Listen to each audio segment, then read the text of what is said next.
So I remember when I was in art school, I had this really amazing class with Phil Hayes, who was the head of the illustration department.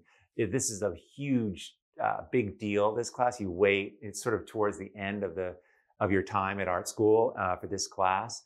And it was this poster contest. And every year, a company would approach the school, and the school would partner with them. You know, Ferrari came, and these different companies came, and everyone would try to do a promotional poster, big, 20 by 30, 25 by 40 poster. That was the assignment.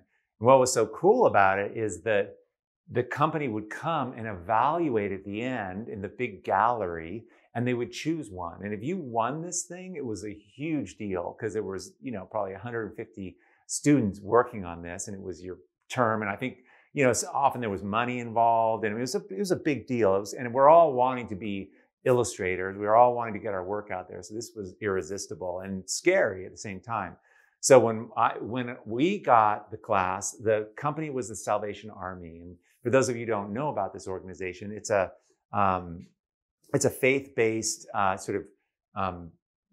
organization that helps folks that are challenged and that are on the street, and it's a great organization, and it's been around since like 1830, but they are often handing out, doing soup kitchens, they're really, really great. So this was the company, which is kind of weird because it was nonprofit, but it was called, the tagline was 100 years in the West. That's how long they've been in existence. So we are celebrating that. And, so now the project becomes, how am I going to, I don't know, do I, you're coming up with these ideas of we'll do a stagecoach, and, they helped a lot of war veterans, and, we're trying to do pictures of people on crutches. And it was just really hard for me to come up with anything. And I was really, really stuck. It'd be so much better if it was like a, juicing company or something you could have some fun with. This just seemed so hard to access. How can you show this place and make it good? I just was so blocked. What was crazy is I had this roommate, and I was put together with him quite by accident, and we were really different. And he was he was at this art school on a sort of veteran benefit. And he had been in Vietnam, and he was a gunner. Actually, he was in a tank, and he had a lot of hard stuff happen to him. And he was, we were really different. And, I had it pretty easy. My dad was paying for this art school, and he was scraping by, but he was really street smart and kind of rough and tumble. And I was telling him about this and trying to get help and everything. And I came up with this idea of, they're comforting people all the time. And I remember that I put this blanket on him because the idea was that, I was just taking pictures of what would it be like? You're homeless and you're on the street and it's freezing cold. And so I was just trying to come up with an idea. And so I took a bunch of pictures with a blanket on him, and there was one photograph that I took of a blanket. I just took it from behind because I was just sort of getting the folds right. But anyway, this idea, Phil Hayes loved this, and it wasn't a picture of my roommate. It was more the back of him with this blanket just over his shoulders. And this idea kind of developed. And I remember Phil was saying, what's so great about this? This is the feeling.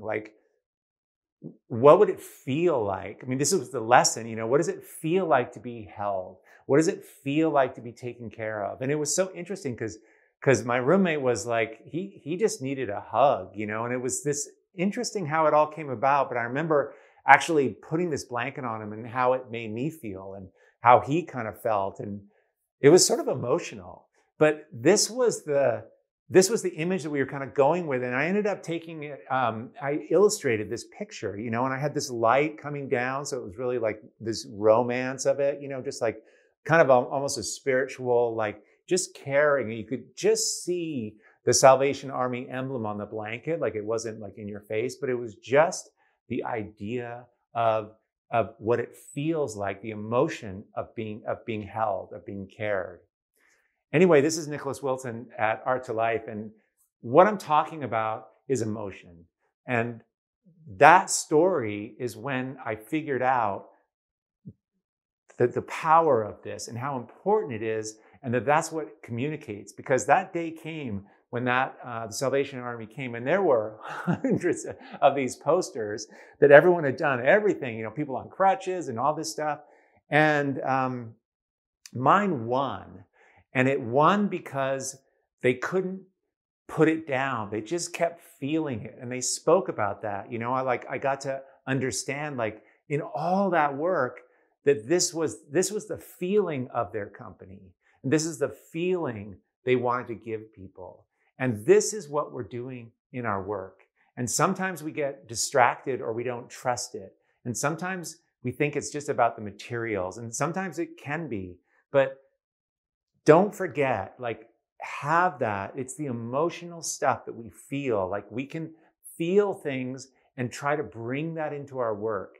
It makes powerful work. That's what people respond to. It's your energy in the work. Anyway, it was a huge lesson for me, and I never forgot it. And my work's completely different now, but that's sometimes what I do. I look at the work and say, what does this feel like? What is this? Is this just like me screwing around, or is there something more here? How can I get more of that in there? And sometimes I don't know the feeling, but the work starts showing me aspects of what it could feel like, and I go further in there. There's a vulnerability in that. Anyway, I'm not sure if that's helpful or not, but it was for me, and it changed the course and how I approach my art. Anyway, I'd love to know your thoughts about this and how you bring you into your work and the emotional content of it, if that matters or doesn't. So leave a comment on that below. I'd love that. And for those of you who are new here, we have an amazing Art to Life Artists Facebook group.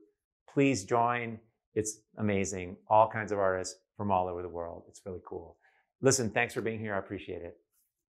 Hey everyone, if you found this helpful, I have a whole lot more to teach, share, and inspire you with every single week.